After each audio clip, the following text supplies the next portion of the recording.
Hello friends, good morning to everyone. So friends, हमने अपने paper 1 की जो रिसर्च एप्टीट्यूड है वो हमने स्टार्ट की हुई है और वो ऑलरेडी कंप्लीट हो चुकी है और उसके कुछ पीवाईक्यूज़ है जो आज कंप्लीट हो जाएंगे और हम मंडे से एक नई यूनिट स्टार्ट करने वाले हैं पेपर 1 की। सो फ्रेंड्स, हमारी जो रिसर्च एप्टीट्यूड के पीवाईक्यूज़ है उसके कुछ इंपॉर्टेंट क्वेश्चंस है जो हमने कल के किए थे और आज हम जो एक्स्ट्रा बचे हुए हैं वो करेंगे। सो फ्रेंड्स, लेक्चर स्टार्ट करने से पहले please subscribe my channel, like it, share it, ज़्यादा से ज़्यादा इसे शेयर कीजिए, सब्सक्राइब कीजिए, बिकॉज शेयरिंग इज़ केयरिंग। तो हमने स्टार्ट किए थे सारे। आज हम करने वाले हैं क्वेश्चंस जो नेट दिसंबर 2014 में जो हमसे पूछे गए थे रिसर्च के। सो आज का जो फर्स्ट क्वेश्चन है, लास्ट डे हमने 2015, 16, 17, 18 के हमने कंप्लीट किए और 19 के भी हमने किए। तो आज हमारा बस 14 तक के इतने किए तो सफिशेंट है, क्योंकि हमें ये तो पता चल ही जाता है कि हमें क्वेश्चंस कौन कौन से टॉपिक से ज़्यादा पूछे जा रहे हैं। सो फ्रेंड्स, आज का जो फर्स्ट क्वेश्चन है, the core elements of dissertation are.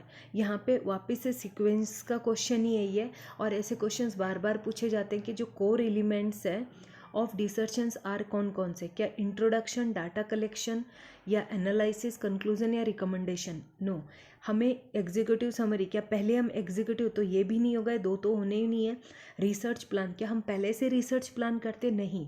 तो सबसे पहले हमारा होता है इंट्रोडक्शन, फिर लिटरेचर रिव्यू होता है, फिर रिसर्च मैथोलॉजी होता है, रिजल्ट्स होते हैं, फिर डिस्कशन, फिर लास्ट में हम कंक्लूजन करते हैं। तो ये हमारा क्या होता है सीक्वेंस में। इस तरह के एक क्वेश्चन तो रिसर्च में हर शिफ्ट में पक्का है कि सीक्वेंस में हमें बार बार ये क्वेश्चंस पूछे जाते हैं कि सबसे पहले रिव्यू, इसको घुमा के सिर्फ लैंग्वेज घुमाइए यहाँ पे कि किस तरीके से हम रिसर्च प्लान करते हैं। रिसर्च के जो स्टेप्स हैं ना, वो सबसे पहले हमें इंट्रोड्यूस करना पड़ता है। इंट्रोडक्शन हम समझते हैं, फिर लिटरेचर रिव्यू होता है, फिर रिसर्च मैथोलॉजी होता है, फिर रिजल्ट्स होते हैं उसके, फिर हम उस पर डिस्कशंस करते हैं, फिर कंक्लूड करते हैं उसको।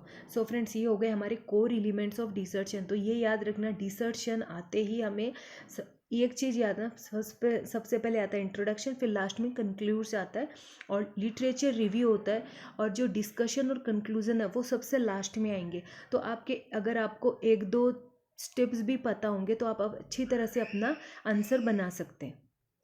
सो move to next answer, what is research design. हमें रिसर्च डिज़ाइन क्या है, research what do you mean by research design. तो a way of conducting research that is not grounded in theory, या the choice between using qualitative and quantitative methods, या the style in which you present your research finding graph, a framework of every stage of collection and analysis of data. So D is the क्या होगा हमारा correct answer है, क्योंकि ये एक framework है, ये एकदम सूट हो रहा है रिसर्च डिज़ाइन से कि ये क्या होता है, ये एक फ्रेमवर्क है for every stage of the collection and analysis of data.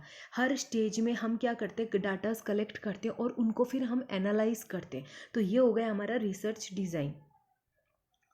Sampling case means, sampling cases का मतलब क्या होता है। Sampling using a sampling frame, identifying people who are suitable for research, या literally the researcher brief case, या sampling of people, newspaper, television programmes etcetera. तो sampling cases means होता है सैम्पलिंग ऑफ, हमें पीपल्स की सैम्पलिंग इकट्ठा करना, newspapers करना, टेलीविज़न प्रोग्राम्स उनके, तो उसे वो किसके अंडर आते हैं, सैम्पलिंग केसेस के अंडर आते हैं।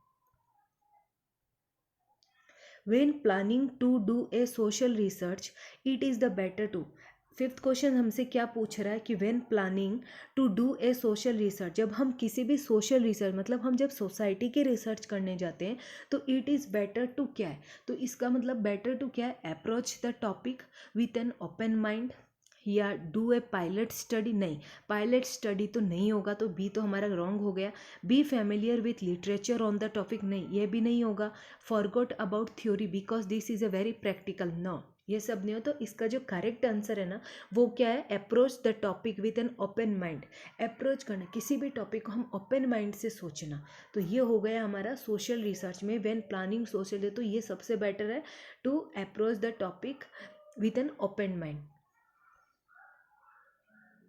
सिक्स्थ क्वेश्चन क्या पूछ रहा है, when academic are called to deliver lecture, जब एकेडमियंस को हम बुलाते हैं टू डिलीवर लेक्चर और presentation to an audience on certain topics और set of topics of educational nature, it is called, जब किसी हम ये 6th क्वेश्चन में हमसे क्या पूछा जा रहा है कि जब हम एकेडमियंस के are called to deliver lecture, जब उन्हें हम बुलाते कि लेक्चर डिलीवर करो या प्रेजेंटेशन करो टू ऑडियंस ऑन सर्टेन किसी टॉपिक पे और set of topics of educational nature, तो उस पर हम क्या करेंगे, training programme, seminar, workshop, seminar, इसे हम क्या बोलते हैं, सेमिनार बोलते हैं। ये क्या हो गया हमारा सेमिनार, क्योंकि जब सेमिनार में बड़े बड़े नॉलेजेबल पर्सन्स आते हैं और वो हमें किसी टॉपिक पे हमें बहुत सारे डिस्कशंस होते हैं, तो किसी एक टॉपिक पे, सर्टेन टॉपिक्स पे कुछ टॉपिक्स लिए जाते हैं और उस पर बड़े बड़े नॉलेजेबल पर्सन्स और बहुत ज़्यादा एक्सपीरियंस होते हैं, तो वो सब क्या करते हैं, उसे हम क्या बोलते हैं, सेमिनार। सो फ्रेंड्स, ये हो गए हमारे 2014 के, बस इतने काफ़ी हमारे PYQs। और एक दिन वो टाइप 1 टाइप 2 एरर का मैं देने वाली हूँ, शायद मैं कल ही ये कर दूँगी, टाइप 1 और टाइप 2 एरर, क्योंकि वो बहुत ही इंपॉर्टेंट है हमारे रिसर्च में। Type 2 and type 1 type 1 and type 2 error के, और नल हाइपोथेसिस, ये क्या है, थोड़े कन्फ्यूजन टॉपिक है, बट यहाँ से क्वेश्चन 100% पुट है। सो फ्रेंड्स, अगर आपको कोई भी क्वेरीज है then please write in the comment box, और हम मंडे से एक न्यू यूनिट स्टार्ट करने वाले हैं। So please subscribe my channel, जो भी नए हैं वो भी सब्सक्राइब करें और ज़्यादा से ज़्यादा इसे सब्सक्राइब करें, because only 74 days left for UGC net exam के लिए, और हमें ज़्यादा से ज़्यादा मेहनत करनी है क्योंकि JRF को लेना है। So subscribe, like it, share it ज़्यादा से ज़्यादा, because sharing is caring. Thank you, bye bye.